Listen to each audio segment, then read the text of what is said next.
Today on Investigate TV Plus, a threat at hospitals has employees questioning their safety. I'll see someone walking down the hall and will wonder, do I need to protect myself? We sit down with victims of workplace violence and investigate what's being done to protect healthcare heroes from attacks. This was my job that I had chosen, and I put her in danger trying to take care of sick people. Plus, a warning before going out on the water. It's a catastrophic event that happened so quick. We go in depth to see what can be done to save swimmers from blades spinning below a boat. When you hear of another prop strike, is that frustrating to you? It is, yeah, because it's 100% avoidable. Then travel to the headquarters of Howls. This is where all beagles come to be happy. And meet the man who opened his heart and his home to more than a dozen dogs. In-depth stories that inform and inspire. You're watching Investigate TV Plus. Violence against healthcare workers continues to climb, and nationwide there are steps being taken to stop the attacks. I'm Tisha Powell. And I'm Lee Zurich. A U.S. Bureau of Labor Statistics report found attacks against medical professionals increased over the last decade. And in 2018, healthcare workers were 5 times more likely to experience workplace violence than employees in other industries. Since the pandemic, some lawmakers warn the problem has intensified and contributed to staffing shortages. Here's an in-depth look at what's being done to protect those who are trying to save lives. Hi, silly lady. Mila Lindrews says she fulfilled 2 of her dreams, becoming a mom It's the best. and becoming a nurse. I love it. I love being a nurse, and I love helping people. But in 2022, while 32 weeks pregnant and working at a hospital in Vermont, both of those dreams were impacted, all in an instant. She just kind of suddenly lost it and launched herself up and across the room and tackled me. And I went backwards over a stretcher that was behind me. Lindrews says a patient who did not want to be discharged lunged at her and punched her in the stomach. And I had these 2 crystal clear back-to-back thoughts of the nursery is not finished and this isn't worth it. This job, this woman isn't worth it. Both mother and baby are healthy, but those moments of fear are hard for her to forget. This was my job that I had chosen, and I put her in danger trying to take care of sick people. Our entire department was shaken up about that for a while. Sheena Fisher, a director at the hospital, says Lindrews isn't the only employee in the ER who's been assaulted. She's just one example of many. It's happening a lot more frequent than anyone knows. The Bureau of Labor Statistics reports from 2011 to 2018, the rate of injuries from violent attacks against medical professionals grew by 63%. And hospital directors say they noticed aggression toward staff escalated during the COVID-19 pandemic. In 2020 and 2021, healthcare and social service workers accounted for nearly 80% of all non-fatal injuries due to workplace violence. I can't speak to exactly why that's happening, but I can definitely validate that the last 2 years we've seen an increase in violence. According to Press Ganey, an organization that runs healthcare surveys, in 2022, 2 nurses were assaulted every hour. Nationwide, that's about 57 assaults per day. Patient on-staff violence is impacting the overall workforce, and some of our nurses are actually changing their professions, questioning their purpose as a nurse. At a hospital in Topeka, Kansas, Chris Biesing wasn't a doctor or nurse when he was attacked, but was in a management role. Walking down the hall, there was a person that had been sitting on a bench, and he stood up and he attacked me and punched me in the jaw and drug me around the corner. Biesing missed 2 months of work and spent 2 years recovering. Broke my jaw, which led to 2 surgeries. Biesing returned to work in a new role, Director of Workplace Safety, and he admits he still thinks about the attack. I'll see someone walking down the hall and will wonder, do I need to protect myself? But he's used those thoughts to help make improvements. The hospital doubled its security staff, placed metal detectors in the ER, and added notations on charts for patients with a history of aggressive behavior. And the idea is to protect staff members so that they know there's a potential for violence there, but also to help ensure that they have the tools that they can take care of themselves and also make sure that the patient's safe as well. Biesing has also advocated for tougher punishment for those who are aggressive towards healthcare workers. And in 2023, he stood next to the governor of Kansas as she signed a bill into law that increases penalties for assault on healthcare workers and makes it a crime to interfere with healthcare services. It's not a solution, but it's one of the pieces that's going to help fix the puzzle and help protect healthcare workers more than we have in the past. While penalties vary by state, protection is being discussed on a federal level. In September of 2023, the Safety from Violence for Healthcare Employees Act was introduced. Dubbed the SAVE Act, it would criminalize the intentional assault on hospital staff, similar to a protection that is already in place for airline employees. Healthcare workers, in the effort to take care of the patient, put themselves in harm's way at times. And so what we need to do is take extra steps to help protect them. Back in Vermont, opponents of tougher punishment say it wouldn't help.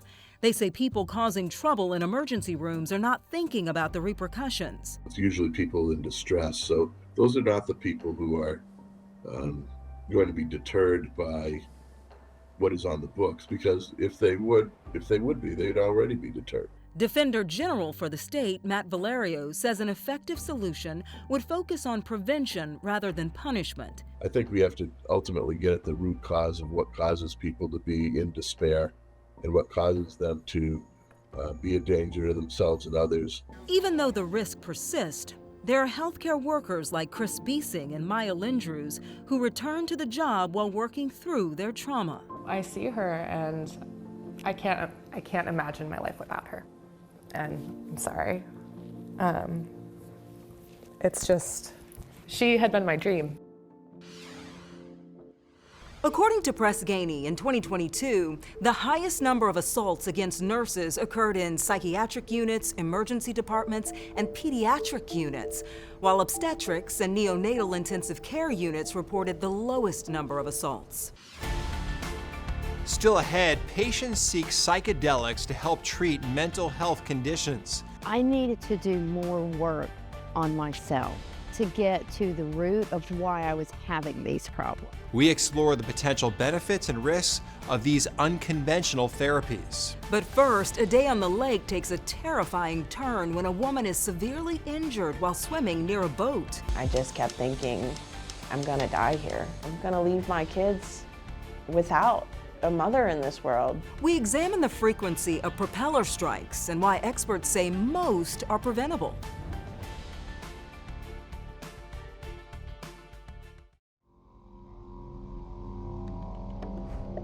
Each year, dozens of people die from a danger on lakes and rivers that sits beneath the water's surface. Boat propellers create a suction that in seconds can pull swimmers into the spinning blades. Experts stress these propeller strikes are preventable. The U.S. Coast Guard said in 2022, a majority of deaths occurred when the boating operator did not receive safety instructions. While not all states require it, investigative reporter Morgan Lowe shows us how the training could make a difference. And we want to warn you, there are some graphic images in this story.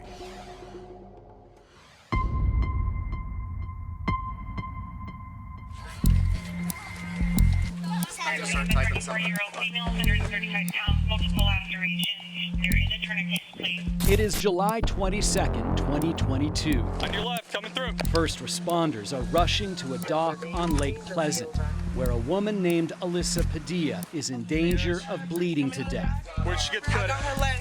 It's right here. It's the whole leg right here. The whole leg? Yes. 30 minutes earlier, a boat propeller sliced through her legs, butt, and hand while she was swimming in the lake. So, Alyssa, right? Yeah. Okay, so this is gonna hurt like hell, everything we're doing, but it's gonna be all right, all right? I'm blocking it out. Okay. Tell fire to step it up. I got one of the wounds partially stuffed with gauze. The other one's got a tourniquet on it. Paramedics arrive on scene. They put her on the back of a golf cart, take her to a waiting ambulance, and finally into a medevac helicopter. I just kept thinking, I'm gonna die here. I'm gonna leave my kids without a mother in this world. Alyssa Padilla did not die that day, but she suffered traumatic injuries, a shattered leg, lacerations that required hundreds of staples and stitches, and she has permanent nerve damage that causes her to walk with a severe limp. I can't work. It's difficult to just get up in the morning. It's life-changing. I'll never be the same. I'll never be able to walk the same. The first thing that you'll hear is that it happened so fast. Maricopa County Sheriff's Detective Rob Marski is a boat incident investigator. He tells us propellers are like blenders. Even at idle speed, a propeller could spin 40 times per second. It's a catastrophic event that happens so quick, and our victims can bleed out very, very quickly. Water's 69.4 right now. All right, coming up.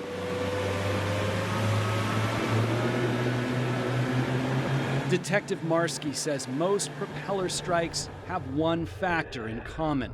Number one reason that prop strikes happen is because of operator inattention. When you hear of another prop strike, is that frustrating to you? It is, yeah, because it's 100% avoidable. One of the most common scenarios is somebody's in the water behind the boat, goes to swim toward the boat, and the driver turns the motor on. In many cases, the ladder is attached to the back of the boat, right next to the motor and propeller.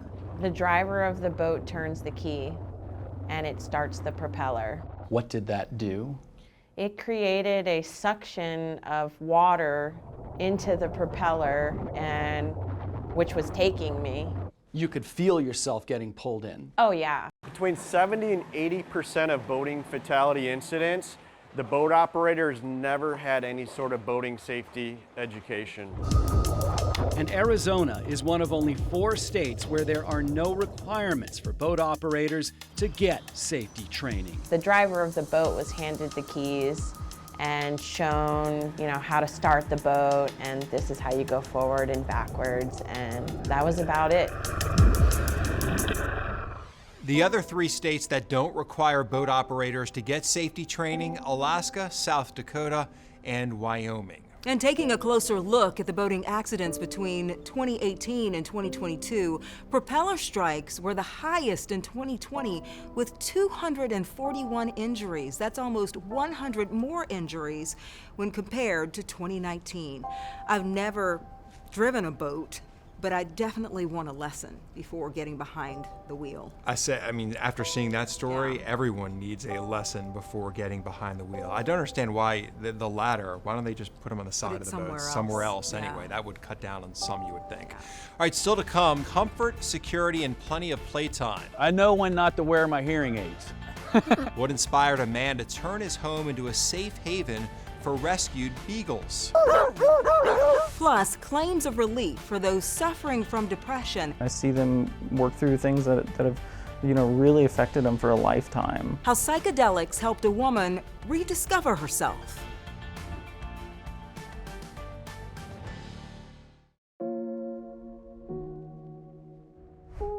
Some people with major depression do not respond to multiple kinds of conventional antidepressants. And to help solve that issue, in 2019, the Food and Drug Administration approved a prescription nasal spray version of the psychedelic drug ketamine. Since the 1970s, it's been an FDA-approved anesthetic used in hospitals. But more recently, patients and doctors say ketamine could be used as another tool to help people find relief from mental health issues. Reporter Tracy Cornett has an in-depth look at the risk of using psychedelics, plus how one Tennessee woman said it changed her life.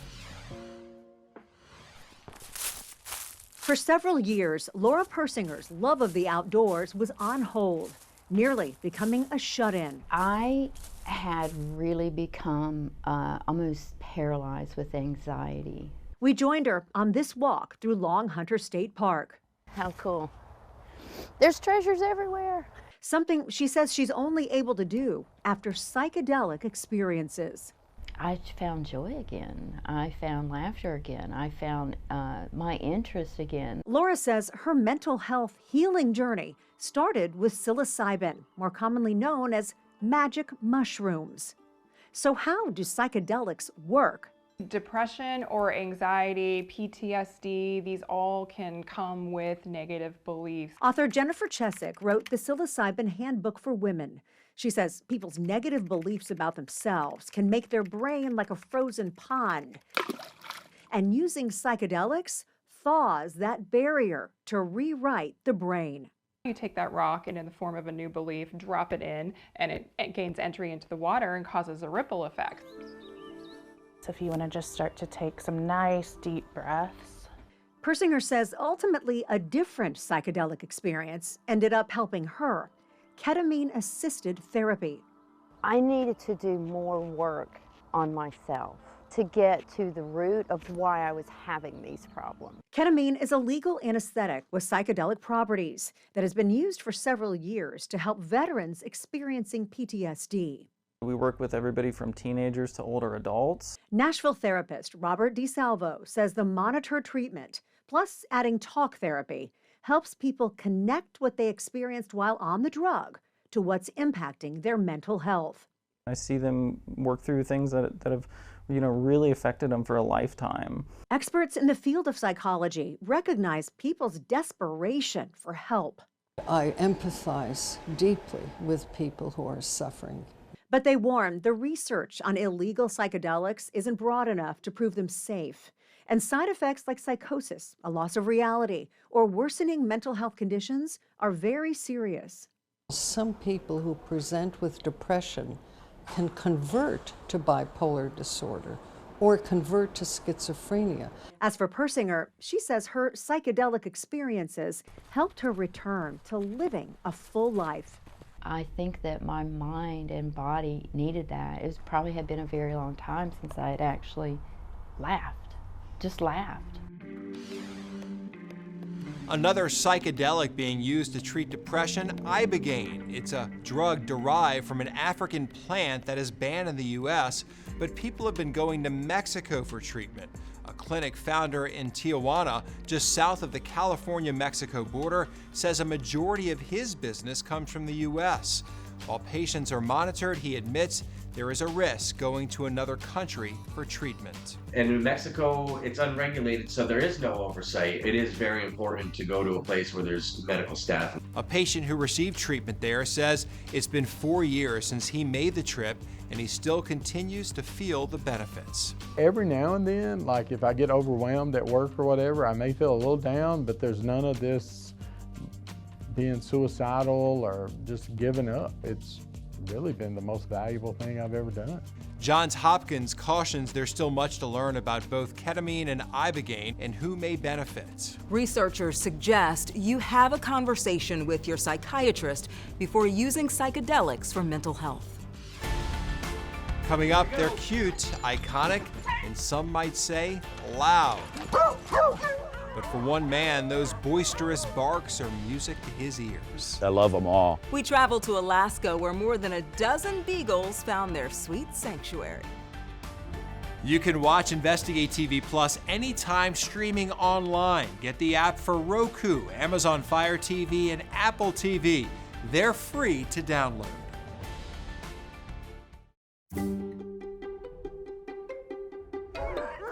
Young or old, rejected or neglected, there's a sanctuary outside Anchorage, Alaska for beagles. Reporter Dave Allgood introduces us to the man who's made it his mission to give these rescued dogs a loving home. Let's get right to it. There's a house in Wasilla, Alaska that has a deck that's full of dogs. So I'm full-time a beagle wrangler. Dave Dorsey likes to laugh because he's a happy canine keeper. But I love them all. And these 18 beagles at his Alaska Beagle Ranch are barking. Wait a second, make that 17 beagles and... Got one basset, his name is Bill. and I like to say that he identifies as a beagle. Basset Beagle Bill. Got it. Well, they bark because they're happy knowing this is their forever home. Where my doggies at? They're a ragtag bunch of unwanteds, but here with Dave, there's one thing they will never do without again, and that's love. You're at the headquarters of the Alaska Beagle Ranch. This is where all beagles come to be happy. This all started for Dave back in 2009. I was divorced for about a year, and I decided it was time to get a dog again because I always had dogs. And well, here we are. He knows all their names. We got Duke, we got Pearl, we got Xena, we got Bonnie, we got Duke 2. And yes, beagles are notorious for their barking, but Dave has a solution. I know when not to wear my hearing aids. But Dave, you might miss something important like this. But get these beagles in their comfort zone in the house and look at these sweet faces, loved, content, and calm because of this man's huge heart. Yeah. This is truly home sweet home for these unconditional loving creatures, but does Dave have a favorite? Shiloh's had a rough life, and he's had a hard time and whatever, and he just steals my heart. This time last year, he was kicked by a moose. I'm about the 5th home he's been at. This is his last one, of course. And maybe Shiloh embodies what the Alaska Beagle Ranch is all about. So a bark, it can mean so many things, but a simple tail wag, well, maybe that's all we need to know. It's all about love. You know, you could have the worst day going on, and you come home and you got these guys here, they just make it better. Dave said he's been inundated with well wishes and donations for his beagles. He also tells us he did lose one of his dogs. You saw in the story there, Charlie, to old age. But he just added 2 12-year-old beagles to the family. That's it for us on Investigate TV Plus. I'm Lee Zurich. And I'm Tisha Powell. Thanks for watching. On the next Investigate TV Plus, a mother took her sick son to an emergency room, but they started asking us all these questions. I said, what in the world, what's going on? And the guy said, our computer system is down. We investigate ransomware attacks on hospitals and why it's become a threat to your health.